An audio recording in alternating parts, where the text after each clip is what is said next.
আমরা এখন রেডি হয়ে গেছি, যাচ্ছি দেখি কোথায় যাওয়া যায়। মানে যেতে চাইছি এক জায়গায়, যাবে কিনা সেটা বুঝতে পারছি।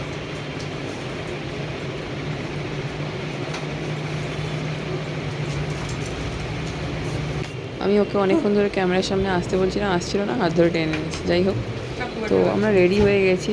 আর রবিবারের সন্ধে একটু বেরোনোর প্ল্যান ছিল, মানে কোথায় বেরোবো সেরকম কিছু প্ল্যান আগে থেকে করিনি, কিন্তু সামনে যেহেতু জামাই ষষ্ঠী তাই জন্য মা আমাদেরকে টাকা দিয়ে দিয়েছিল আর বলেছিল নিজেদের পছন্দ মতো যা হবে কিনে নিতে। তো আমরা ভেবেছিলাম যে রোববার দেখে, মানে উইকেন্ড ছাড়া তো সেরকম সময় হয় না, ওই জন্য রোববার দেখে যাব। তো অনিকেত তো ভেবে উঠতেই পারলো না যে কী নেব আর না নেব। রাস্তায় বেরিয়ে হঠাৎ করে ওর মনে হলো যে আমি একটা ফর্মাল শ্যু নেব। আচ্ছা, যাই হোক, হাওড়াতেও কিন্তু একটা সিলেদার্স আছে এবং সেটা বেশ বড়। আমি কখনোই যাইনি, অনেক দিন শুনেছি, অনেকবার এখান থেকে পাস করেছি, কিন্তু কখনো যাওয়া হয়ে ওঠেনি। তো আজকে গেলাম।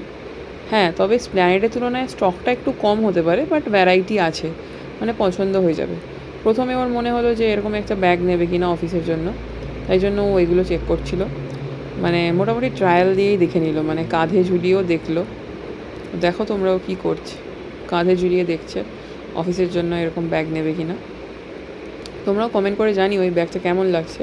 তারপর ও ফর্মাল শ্যুর জন্য ট্রায়াল দিচ্ছিল। জুতো যদিও আমিই চুজ করে দিচ্ছিলাম, তো ও মাঝে মাঝে চুজ করলো আর তারপর আমিও চুজ করলাম। তো এইভাবে ও জুতোটা পরেই দেখছিল। আর এখানে দেখো দু পায়ে দু রকম জুতো পরেছে। তোমরা কমেন্ট করে জানিও ফাইনালি আমরা কোনটা নিলাম, আর তোমরাই জানিও কি কোনটা ভালো লাগছে।